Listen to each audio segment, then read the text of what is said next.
Hello friends, welcome back to my channel. अगर आप इस चैनल पर नए हैं तो चैनल को ज़रूर सब्सक्राइब करें, बेल आइकन को हिट करें ताकि आने वाले नई वीडियोस की नोटिफिकेशन आप तक पहुंचते रहें। और इस वीडियो को एंड तक ज़रूर देखें ताकि इस वीडियो को बनाने का जो मोटिव है वो आप तक करेक्टली कम्युनिकेट हो सके। तो चलिए फ्रेंड्स, इस वीडियो को स्टार्ट करते हैं। आज के इस वीडियो में हम जेन टेक्नोलॉजीज़ के बारे में जानने की कोशिश करेंगे। कंपनी की वेबसाइट विजिट करेंगे, क्या बिजनेस कंपनी करती है, किस डोमेन में कंपनी ऑपरेट करती है, कंपनी के रिजल्ट्स कैसे रहे हैं और रिटर्न प्रोफाइल कैसा रहा है वो जानने की कोशिश करेंगे। तो अभी मैं आ गया हूँ जेन टेक्नोलॉजीज़ की वेबसाइट पे। तो अगर आप देख पा रहे हैं तो कंपनी डिफेंस के डोमेन में काम करती है।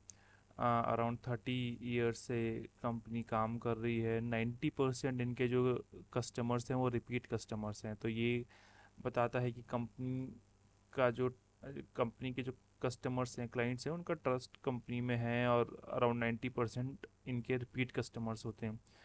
1000 से ऊपर सोल्यूशंस डिप्लॉय करें कंपनी ने। अराउंड 125 प्लस पेटेंट्स फाइल कर रखे हैं, जो कि काफ़ी अच्छी बात है।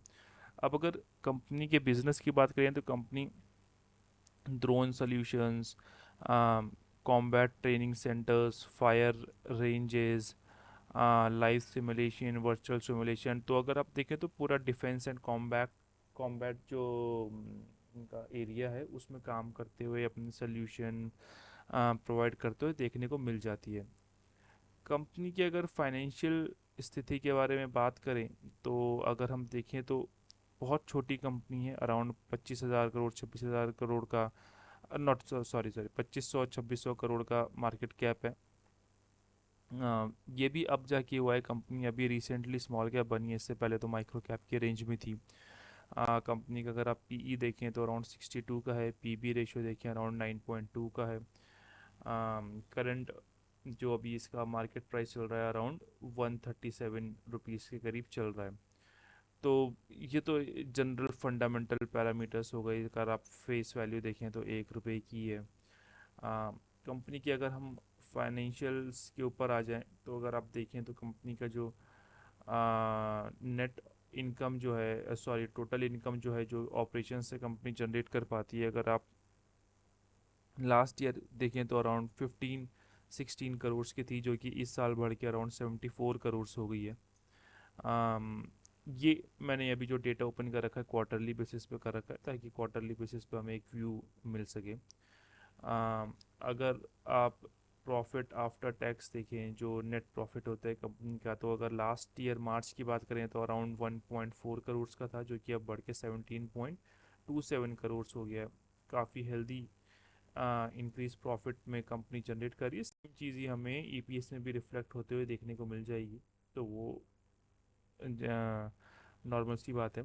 अगर यहाँ पे हम रिजर्व्स एंड सरप्लस की बात करें, कंपनी के जो रिजर्व्स हैं वो देखें तो ये ईयरली डेटा है। तो अराउंड 2019 मार्च में कंपनी के जो रिजर्व्स थे वो अराउंड 129 करोड़ के रिजर्व्स थे, जो कि अब बढ़ के 23 में 311 करोड़ के हो गए हैं। तो रिजर्व्स भी कंपनी के अच्छे तरीके से बढ़ते हुए देखने को मिल रहे हैं। लॉन्ग टर्म बोरोइंग ज़ीरो है, काफ़ी अच्छी बात है। अगर आप यहाँ पे शॉर्ट टर्म बोरोइंग की बात करें तो अराउंड 5.84 करोड़ की शॉर्ट टर्म बोरोइंग है, जो कि ओके है। कंपनी के फाइनेंशियल पैरामीटर्स अगर आप देखें तो काफ़ी एनकरेजिंग देखने को मिल जाते हैं, स्पेशली अगर आप कंपनी के साइज़ को देखें। कंपनी एक स्मॉल कैप टाइप की कंपनी है, वो भी अभी हाल ही में शेयर प्राइस में काफ़ी इंक्रीज हुआ है। तो स्मॉल कैप की कैटेगरी में आई है, नहीं तो पहले तो माइक्रो कैप ही थी। यहाँ पे अगर कंपनी का हम शेयर होल्डिंग पैटर्न देखें तो जो प्रमोटर्स हैं उनके पास अराउंड 60.14% की होल्डिंग है। तो प्रमोटर्स के पास भी सिग्निफिकेंट स्टेक है। बहुत छोटी कंपनी है तो एफ आई आईज़ और डी आई आईज़ का ज़्यादा प्रेजेंस तो नहीं होगा, लेकिन फिर भी अगर आप देखें तो एफ आई आईज़ ने अभी रिसेंटली थोड़ा सा माल ख़रीदा है। इसमें अराउंड 1.29% की हिस्सेदारी एफ आई आईज़ की है। डी आई आईज़ की बात करें तो डी आई आईज़ भी 0.15% है। एक चीज़ जो मैं हाईलाइट करना चाहूँगा, हालांकि बहुत कम डिफरेंस है। अगर आप देखें तो दिसंबर से मार्च क्वार्टर में एफ आई आईज़ ने भी अपना थोड़ा इसमें स्टेक बढ़ाया है और डी आई आईज़ ने भी बढ़ाया है। बहुत छोटी मात्रा में बढ़ाया है, लेकिन फिर भी स्टिल एक एनकरेजिंग साइन है। पब्लिक अगर आप देखें तो पब्लिक अराउंड 37% की होल्डिंग अभी इस कंपनी में रखती है। तो ये कुछ फाइनेंशियल पैरामीटर्स थे जेन टेक्नोलॉजीज़ के बारे में। अगर आप रिटर्न प्रोफाइल की बात करें तो लास्ट 6 महीने में अराउंड 73% के रिजल्ट रिटर्न्स हैं। ईयर टिल डेट अराउंड 80% के रिटर्न्स हैं।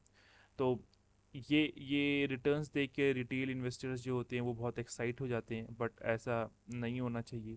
कंपनी के बिजनेस को समझने की कोशिश करनी चाहिए। अगर आप 1 साल की बात करें तो कंपनी ने अराउंड 98% के रिटर्न जनरेट करके दिए। मैक्सिमम टाइम पीरियड पे अगर आप देखें तो अराउंड 500% के रिटर्न्स हैं। पर अगेन फिर मैं ये बात रिपीट करना चाहूँगा कि अगर हम यहाँ पे 1 साल की बात करें तो कम अराउंड 100% के रिटर्न्स हैं। तो ये रिटर्न्स देख के जो रिटेल इन्वेस्टर्स होते हैं, जो अभी अभी ताज़ी ताज़ी इन्वेस्टिंग जिन्होंने स्टार्ट करी है, वो बहुत एक्साइट हो जाते हैं। पर वो लोग ये सब चीज़ें देखने भूल जाते हैं। अगर आप यहाँ पे नोटिस करें तो कंपनी अराउंड 60% ड्रॉप हुई थी इस पीरियड में। अगर आप थोड़ा और आगे चलें तो यहाँ पे कंपनी अराउंड 80-85% डाउन आई थी। अगर अगर मैं आपको करेक्टली दिखा पाऊँ तो 83% के करीब कंपनी ने करेक्शन शो किया था। तो ये छोटी कंपनीज होती हैं। इन कंपनीज में जिस तरीके से तेज़ी भी आती है, अब देखिए जैसे यहाँ पे अगर हम देखें तो रिसेंट टाइम में कंपनी ने 86% के रिटर्न्स बना के दे दिए सिर्फ 3 महीने में। तो जिस तरीके की तेज़ी होती है उस तरीके के इनमें करेक्शंस भी आते हैं। काफ़ी वॉलेटाइल स्टॉक्स होते हैं, small cap, micro cap, mid cap. तो इसमें ये सब सोच समझ के ही हमें इसमें एंटर करना चाहिए। और अपनी खुद की स्टडी के बेसिस पे हमें इन स्टॉक्स में पोजीशन बनानी होती है। कोई वीडियो देख के, किसी से इन्फ्लुएंस होके अगर आप कोई भी स्टॉक खरीदेंगे, कोई भी शेयर खरीदेंगे, तो अगर उनमें इस तरीके की करेक्शंस आएंगी तो वो आप होल्ड नहीं कर पाएंगे उस स्टॉक को, और आप लॉस बुक करके निकल जाएंगे। अब अगर किसी इंसान को इस स्टॉक के बारे में नहीं पता होगा इस ड्यूरेशन पे, तो 83% जब ये स्टॉक करेक्ट हुआ था तो उसने यहाँ पे अपना प्रॉफिट बुक कर लिया होगा। और बुक करने के बाद फिर वो ये रैली मिस कर गया होगा। यहाँ पे जो मैसिव रिटर्न्स, जो लोग इस कंपनी का बिजनेस समझे होंगे, जिनको यहाँ से फिर 1000% की एक रैली एंजॉय करने की अपॉर्चुनिटी मिली होगी, तो वो मिस कर जाते हैं रिटेल इन्वेस्टर। तो इसलिए मैं कहता हूँ कि आप खुद की अपनी स्टडी करें, कंपनी का बिजनेस पढ़ें, अपने फ्रेंड्स फैमिली मेम्बर से कंसल्ट करें, तभी कोई इन्वेस्टमेंट का डिसीजन लें। वीडियो के बेसिस पे सिर्फ डिसीजन ना लें। तो ये एक छोटी सी इन्फॉर्मेशन थी जो मैं आप लोग के साथ शेयर करना चाहता था। वीडियो अच्छा लगा हो तो ज़रूर चैनल को सब्सक्राइब करें, वीडियो को लाइक करें। That's it for this video, friends. I will see you in another video. Thank you so much for watching it.